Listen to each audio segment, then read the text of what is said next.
Hello, ladies and gentlemen. On September 21st, I held a talk in Frankenhofen in Germany with an update on the elite war already touched upon in earlier videos on this channel. With this video and the next, I make that talk available for English viewers. The contents of this talk are, of course, only my perspective on the matter. The talk provides some evidence and sources for you to check my statements and to go deeper into the matter. Regarding my person, I earn my living as a translator and book author. In 2008 I wrote and published my first book called Flowing Money, explaining the mechanisms of our monetary system. My intention was to show in detail how exactly our money creates the evil in the world, how it influences our mind, and how we can liberate ourselves from it to create a free and just world. For the pictorial illustration of the dynamics of our monetary system, Tolkien's symbolism kept coming to my mind, namely Sauron, the Nine Ring Wraith, and the One Ring. While pondering Tolkien's symbolism, I found that some historical events of our time may well have been encrypted in chronological order in The Lord of the Rings. That triggered my explorer instinct. What followed was years of work to decrypt the symbolic meaning and reveal the symbolic message encrypted by Tolkien. A portion of those contents was published separately from Tolkien's symbolism in my books Ninefold Self-Healing and Global Prosperity in 2014 and 2015. Then in 2017, two books on Tolkien's stories followed, one with an explanation of his symbolism and one with an interpretation of his books. The contents in this presentation go back mainly to the contents encrypted by Tolkien in The Hobbit, The Lord of the Rings and elsewhere. My explanations are supported by the works of historians and analysts supplying me with the necessary historical content and evidence. Once my books become available in English, I will inform you about it in my videos on YouTube or any other platform. Let's begin with an overview on the items of this talk. Definition of terms and determinations will be first. Then item 1, overview on the general procedure by the high finance. 2, earlier history of the global deep state up until around 1780. Point 3, the role of the American and French revolutions. 4, the formation of the global deep state between those two revolutions. 5. The history of the global deep state until the 1980s. 6. Cause and effect of the split of the global deep state of our time. 7. How to distinguish the two sides of the split global elites. 8. Why the US elite is doomed. 9. The creation of a Eurasian Soviet Empire. 10. The change of Israel's protective power from the USA to Russia. 11. Chances for our liberation through the modification of the high finances plan. 12. How we can use the elite war for our liberation. 13. The elite war and the symbolism of J.R.R. Tolkien. And last, 14. A rough concept for our liberation. Well then, definitions of terms and determinations. High finance or global high finance means the few trillionaire families controlling the monetary system on our planet and controlling mankind itself via our dependency on money. Deep state or global deep state means the global network of secret societies, devil worshippers, secret services, and organized crime that formed in the 1780s, so almost 240 years ago, to undercut the governments, legal systems, information media, educational institutions, and thereby the entire societies of this earth and to control them from the unseen. Ever since the liberation movements in Europe and worldwide, starting with the French Revolution, were undercut by the deep state and twisted into their opposite, or they even were staged from the very beginning. The deep state is the high finance's second most important tool for their exercise of power. So in a practical sense, it is the same if we talk about the high finance or the deep state, because the deep state is the high finance's direct tool acting in the world on their behalf. Their most important tool is their control of the global monetary system and world economy. And today that tool is a general topic only in item 1, because our monetary system is the starting point and foundation for the deep state. However, it is important to distinguish deep state and monetary system, since the deep state is only an additional layer of control, and the high finance will continue to exercise great power through their control of the monetary system even after the possible fall of the deep state. The part of the deep state under the control of the US elite made themselves independent in the last decades. To prevent the confusion of the terms, we will talk about the US elite here, not about the US deep state. So the US elite split off from the global deep state to go their own way and to do their own thing. Since the global deep state has controlled all national governments as well as the mainstream media of this planet since World War I, all governments essentially execute its will, so that conducive developments in favor of mankind are hardly possible, are suppressed, or at least pressed hard to stop them. At the same time, there are patriotic forces in most countries trying to act in the interest of their peoples. Since the power of the deep state is greater, only the things intended by the deep state will ultimately happen in case of any conflict. In this respect, the deep state always calculates and exploits the patriotic forces for its goals, so that in the end only the deep state and not the national interests will have their way. Ultimately, in the international conflicts, the deep state will always try to make the countries prevail whose governments are more under its control and whose people are easier to mind control. The countries with more co-determination rights and democracy will ultimately always be provided with the image of being evil or ridiculous, will be outmaneuvered, destabilized or demoralized, and that means in particularly North America and Western Europe. For this reason, the high finance today strives for a state in which China is to be used as global control center and Russia as control center for the whole of Europe. The aim still is the creation of a Eurasian Soviet empire whose control center is Russia. When two people with evil intentions point towards one another and emphasize the evil in the other, both lose their credibility and the people's trust will be demoralized over time. These tactics have, for instance, been applied in the USA since Trump has become president.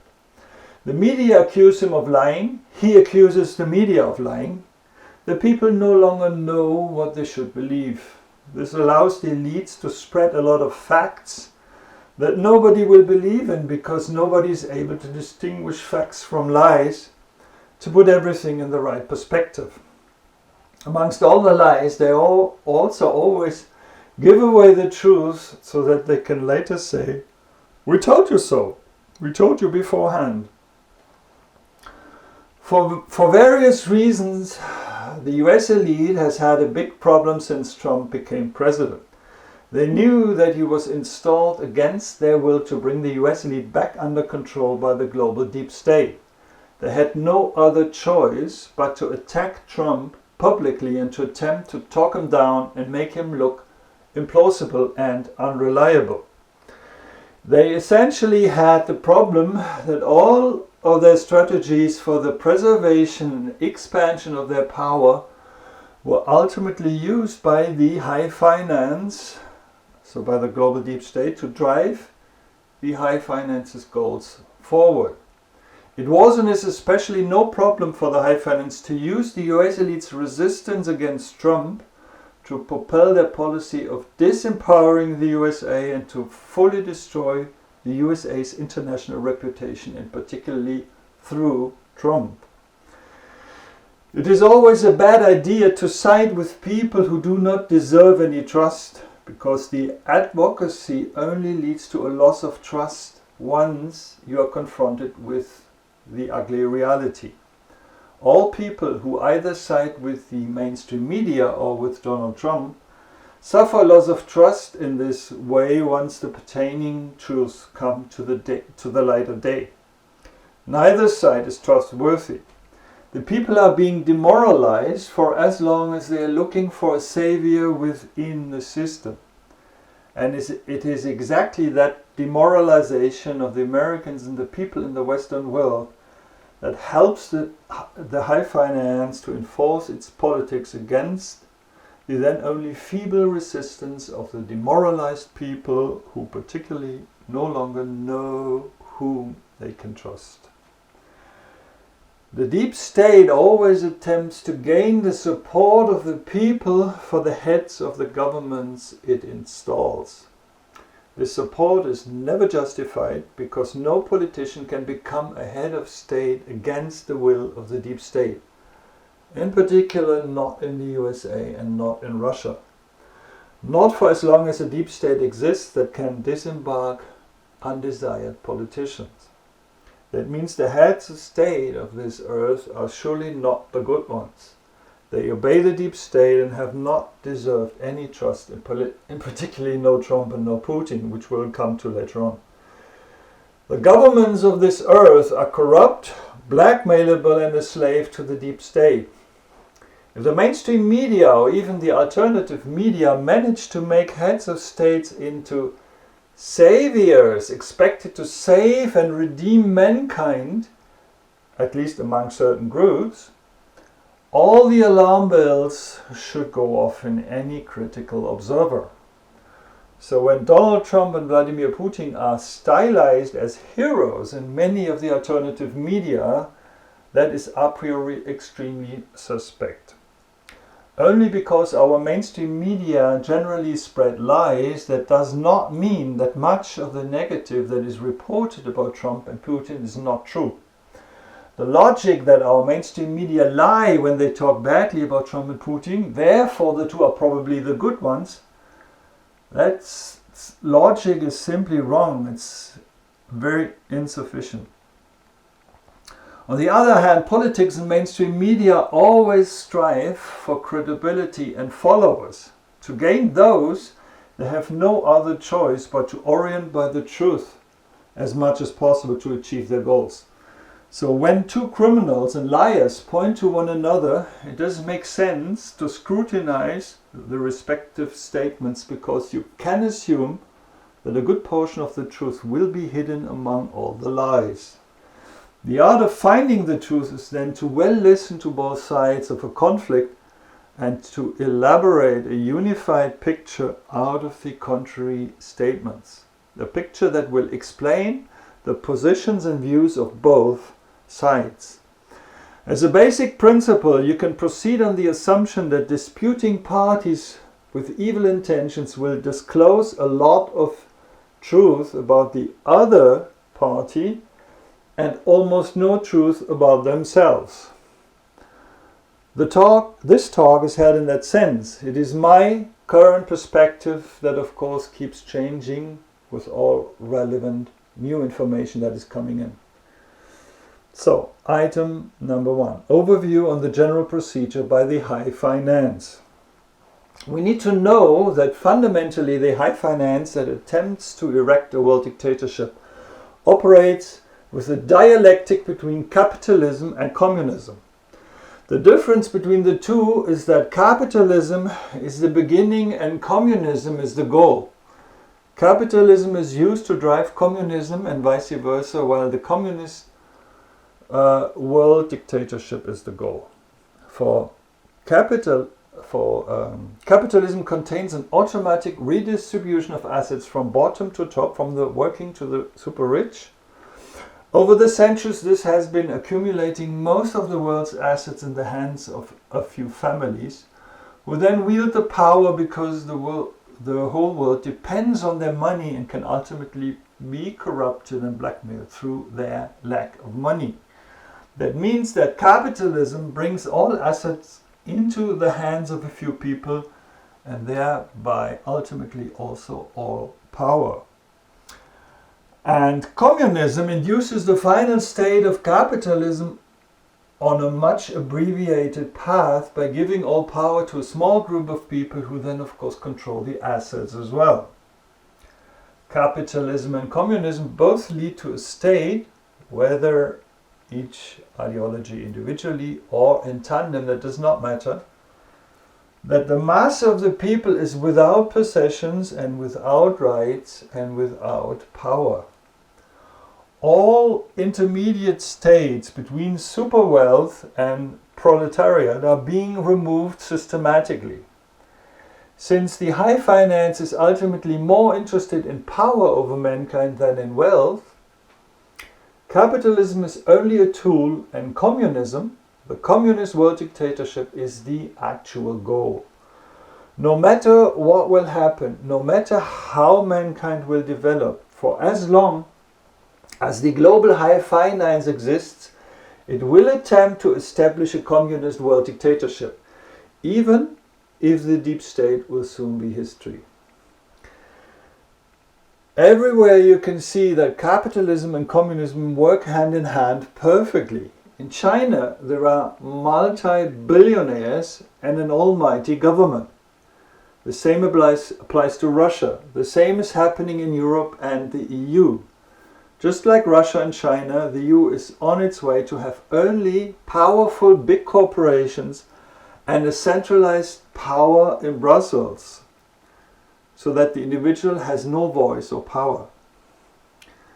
Capitalism and communism form a perfect marriage that works very well even here in Europe. The same happens in the USA, where the power is also with the trillionaires, multi-billionaires, and centrally in Washington. Always capitalism and communism work hand in hand perfectly, and the individual becomes ever more powerless. It can barely be disguised that already today the whole world strongly steers towards a communist world dictatorship.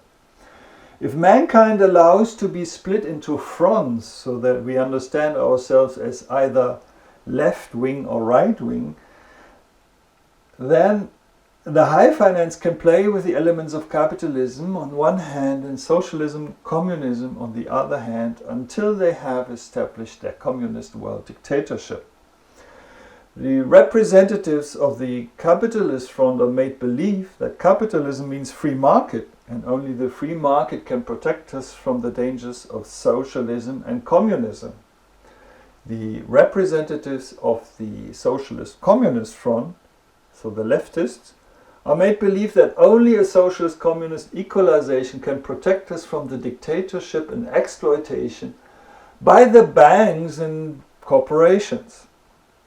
Since both the world economy and the countries of this earth are indebted with the high finance or are its property, which is virtually the same, a capitalist right-wing policy makes the corporation stronger towards the public, which serves the high finance, who own the corporations, and the socialist or communist left-wing policy makes the governments stronger towards the peoples, which also serves the high finance, because they control the governments through the public debts and the deep state. You can tell from the status quo of our time that the global high finance are today very close to the target of erecting a communist world dictatorship. they only have two problems to deal with. First of all, the split of US elite attempts to preserve their status as a global parasite and to prevent the shift of the global control center to China, leading the high finance to time delays regarding global reformatting. And secondly, the people in the West, particularly in the Western world, are slowly waking up to the targets of erecting a communist world dictatorship. They become ever more awake to the existence of a deep state through the visible exposure and disempowerment of the US elite. Ever more people recognize that the path to liberation will be possible only through a conservative, patriotic recollection, and the Western peoples and countries are to be destroyed by mass migration just because of that, in order to prevent such patriotic recollection and make it ineffective. The mass migration is a hardly concealed Marxist war against the Western peoples. Item number 2. Earlier history of the global deep state up until around 1780. So let's begin with the history of the global high finance and the global deep state. After a phase of interest-free flowing money that governed the European economy in the High Middle Ages and through which the wealth was distributed so evenly that hardly any difference in wealth existed between the working class, between the working people and aristocracy. See Bernard Lietaer, The Mystery of Money. I put the book in the video description below. Those systems collapsed in the 14th and then finally by the middle of the 15th century, so that the interest money system that had been resting during the Middle Ages after the period of ancient Rome returned, and a renewed automatic continuous redistribution of wealth from the working people to the moneylenders re-emerged. By the way, interest money system, the term, and capitalism are one and the same thing, because money or fixed assets plus interest is capital.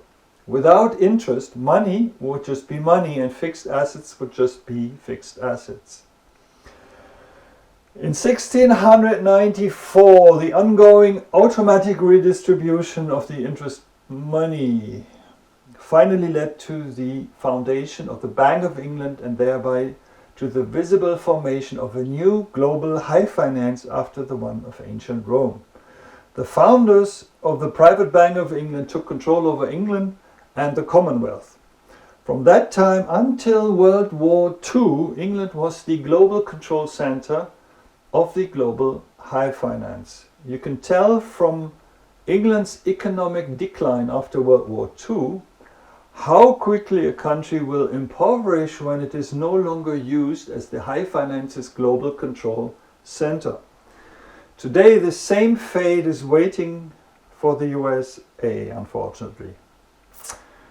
In the 1780s, the high finance managed to expand their dark network of secret societies, devil worshippers, secret services, and organized crime to form a global deep state through which they have been controlling and steering mankind ever since. In the course of the 18th century, they gained control over almost all European states, which was equivalent with control over the whole world in the area of colonialism. The only country they did not control at the time was Russia. Item number 3, the role of the American and French revolutions. Although there already had been a kind of European deep state since the time of Charlemagne through the hidden control by the Catholic Church, the modern deep state was shaped in the 1780s in its current form. The circumstances under which the specific form of the global deep state was shaped show how narrow the race between the liberation and enslavement of mankind has been ever since. The 33rd degree Freemason Stefan Tull explains in his book Die politischen Zielvorstellungen der Wiener Freimaurer und Wiener Jakobiner im 18. Jahrhundert, a German book meaning the political goals of the Freemasons and Jacobins of Vienna in the 18th century, that against the background of the French Revolution and the activities of the Jacobins in France, Germany and Austria, the leading role of the radical Democrats among the Freemasons becomes clear. That statement means the Jacobins who staged the French Revolution saw themselves as a branch of radical Democrats amongst the Freemasons. With respect to the American Revolution, even mainstream historians admit by now that this revolution was carried out by Freemasons. Without going into any detail about the background of those two revolutions, we can state easily, through taking a mere bird's eye view on the revolutions, that the quality of the two revolutions with respect to the humanness in their procedure was of an almost opposite nature. The American Revolution was carried out with a strong focus on the values supported during the revolution, while the revolutionaries' actions also corresponded to those values.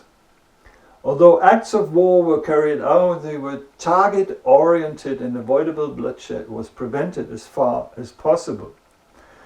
The fact that the revolutionaries' procedure generally aimed at freedom and peace enabled them to overcome the disputes after the revolution and to create a constitution that very effectively ensured real rights and freedoms to the American people. The French Revolution was carried out only 13 years later, with a strong focus on bloodshed, defamation and violence, cost countless innocent lives, and was carried out according to the high finance typical ideal of a permanent revolution, so that the people became ever more fearful and demoralized, so that they ultimately accepted a dictator who had been arranged for and funded by the high finance, who could well act as a puppet for the goals of the high finance, namely, as we all know, Napoleon Bonaparte. Item 4. The formation of the global deep state between those two revolutions. Before we continue with Napoleon, let's analyze what happened in the 13 years between the two revolutions. How could the Freemasons initially organize an overall rather positive revolution in favor of the people, and only 13 years later stage a bloodthirsty massacre that served the hidden powers only and no one else? In 2005 I found an answer to these questions in the German book Die Pyramide der Wahrheit, the Pyramid of Truth, by Julius Barkas. He writes that the Illuminati were founded in 1776 by Adam Weishaupt on behalf of the Rothschilds, with the main objective to undercut the Freemasons and thereby bring them under the control by the high finance. According to the book, a great alliance between Illuminati and Freemasons was forged in 1782, so the full infiltration of the Freemasons had taken only 6 years. Shortly thereafter, the Illuminati were broken up, which was not too hard to get over with by the high finance, for the Illuminati had fulfilled their most important task, the infiltration of the Freemasons, and that was all that the high finance needed. They, at that time, had assembled their global deep state. In the course of the 18th century, the societal circles urging for reforms and emancipation towards the absolutistic rulers, so mainly the academics and a good portion of the aristocrats who did not like to pay high taxes to the absolutist rulers, increasingly engaged themselves with the Freemasons. The Freemasons should help the societies towards democratization and enlightenment. Through the infiltration of the Freemasons, the high finance has ever since been able to control, use and steer all democratization movements in Europe and worldwide and move them into the desired direction from the start in order to keep expanding their own power and twisting all democracy into a sham democracy whose absolute hidden rulers they have always been ever since.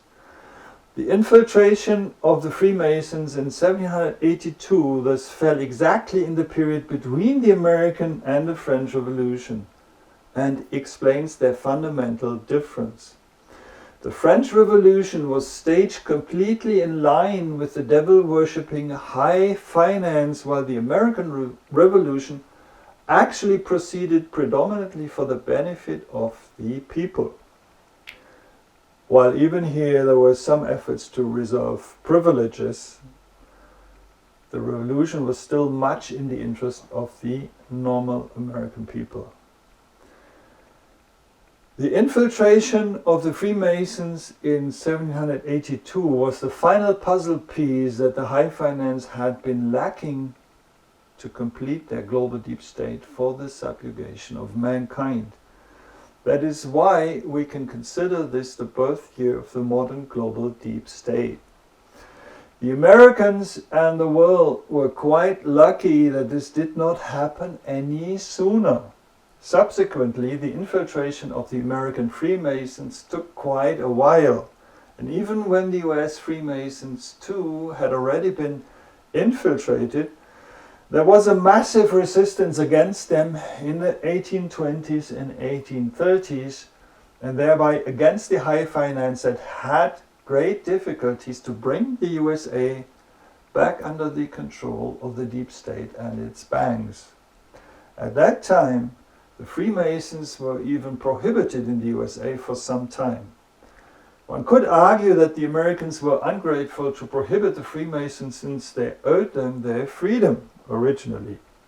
However, as we have seen, the Freemasons of the Revolution and the Freemasons of the 19th century were no longer the same thing, but had transformed through their infiltration from a liberating organization to an enslaving organization. The Americans had understood that and successfully defended themselves against the infiltrated Freemason for several decades. Unfortunately, even the USA then came under the control by the deep state and finally succumbed to the high finance in 1930 through the founding of the private American central bank, the Federal Reserve Bank. Item number 5, the history of the global deep state until the 1980s. Many of the contents presented subsequently can also be found in the videos of Valeriy Pyakin on YouTube. Unfortunately, the English translations seem to be quite bad though. The German ones are much better, I saw. Pyakin describes the high finance's approach. He calls them the global predictor. I put some links below. Pyakin also acts as a propagandist for a leading role of Russia and Putin, so that his analyses with respect to Russia should be treated with great caution. However, his deep state analyses are very helpful. As mentioned initially, one should listen to the analyses of the insiders of the various sides of global power to then filter out the truth, because it's in it, hidden behind the lies. After the final formation of the global deep state in 1782 through the complete infiltration of the Freemasons by the global high finance, the high finance's focus for the next 135 years or so, until World War I, was on gaining control over Russia to then also have control over the entire world. The first major move the high finance made to get Russia under their control was staging the French Revolution. As already mentioned, that revolution, unlike the American Revolution, followed the typical pattern of an extremely bloody permanent revolution, just as the later great communist revolutions in Russia and China. That means there was an unrelenting revolutionary terror with bloodshed through which the people of Paris finally became so intimidated and revolution weary that they accepted a dictator, in this case Napoleon Bonaparte. Bonaparte was provided with massive funds for his wars to conquer Europe and to ultimately attack Russia, to carry out a regime change there. Napoleon's war was not about conquering Russia, but it was about the expansion of the deep state to Russia, meaning the extension of the real power over the country and the people. Had Napoleon only wanted to subjugate Russia, he would only have had to go to St. Petersburg, where the Tsar family lived. However, a foreign ruler in St. Petersburg would have entailed a considerable resistance of the very patriotic Russian people. So the high finance would very much have preferred a Russian Tsar under the control of their deep state, because the Russian people could then remain in an illusion to have an autarkic ruler. The high finance always prefers a hidden rule through their deep state, because this form of rule leaves the people in their illusions, and they can even gain their support through those illusions. They can install leading politicians and heads of state who act like patriots and gain the support of their people, because the people do not know that no head of state can act autarkically. And that has been like this since the 18th century. So Napoleon had the order to offer the Tsar throne to the second most powerful family in Russia that then lived in Moscow. That would have come on the condition that the deep state would control that family and thereby Russia. The high finance was unfortunate that this aristocratic family proved to be patriotic and rejected Napoleon's offer. And that was why Napoleon's Russian campaign collapsed, as we know. The mere fact that Napoleon went to Moscow and not to St. Petersburg shows that he was not his own master who wanted to expand his sphere of power, but a puppet, a minion who acted on behalf to establish a covert government through the deep state, which would have been much more sustainable in terms of power politics. Napoleon kept disclosing this control by the deep state by making the infamous Freemason sign of resting his hand in his waistcoat, symbolizing that an invisible hand guides him. When a deep state is established, it is no longer relevant who sits in government: a Tsar, an emperor, a king, a communist or fascist dictator, a president, a parliament. All of those would then just be puppets, and the real rulers are the controllers of the deep state, thus the global high finance. From the perspective of the control of events through terror by the deep state, the French Revolution was the first communist revolution, and Napoleon Bonaparte was the first communist dictator of our time in the service of the deep state, although it was not yet called communism back at that time. After the Congress of Vienna, the high finance decided to change tactics and to quickly build Prussia into a superpower, thus into the Deutsche Reich, to then be able to abuse Germany for a war against Russia, in which the high finance could take control over Russia. As we know, that plan succeeded in World War I through the Russian Revolution, when the Freemasons Kaiser Wilhelm and Erich Ludendorff had the Freemason Lenin escorted to Russia. So more than anything else, France's magical rise to power under Napoleon and Germany's magical rise to power under the Prussians were owed to the global high finance that needed those peoples as chess pieces on their way to world dictatorship. The German Emperor and Bismarck could act as patriots only because the high finance wanted Germany strong at that time. In reality, those so-called German patriots were, however, slaves to the high finance. Germany had to be made strong for the planned wars. During the planned world wars, Germany was to be misused by the high finance for the purpose of reformatting the world. After the expansion of the deep state to Russia, Germany should be destroyed physically, economically, morally, and spiritually with the consent of and applause of the rest of the world. The German people were to feel so guilty that they could be guided into self-rejection and be brainwashed so that its spiritual power should never rise again. The world wars had been planned long beforehand, and that included Germany's utter destruction on all levels.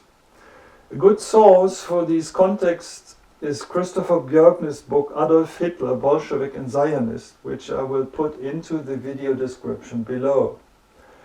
While the high finance wants to destroy all national patriotism to create a uniform slave population on earth without national roots, they still like to use patriotism for their purposes on one hand, because human beings fighting for their homeland will go to war with much more passion and willingness to make sacrifices. And on the other hand, because wars led out of patriotism will ultimately discredit patriotism itself so that people become ready to give up their national identity and agree to a centralistic, communist, anti-culture and dictatorship, such as a dictatorship by the EU. So war is very suitable for the high finance to both misuse patriotism and discredit and destroy it. In the course of the two world wars, the global high finance decided, due to the progressive development of military technology, to shift their global control center from England to the USA, because it could be assumed that no one would ever dare to attack the USA militarily. At that time, the revolution in China was still ongoing, and China was not yet suitable as global control center. And with this, we end the historical part of the talk and will proceed to the events in our time in the next video. Please leave me your comments and questions in the section below, and always remember, we can create in the world only what is within us. If we want peace in the world, there must be peace within us first. Like, share and subscribe, and see you.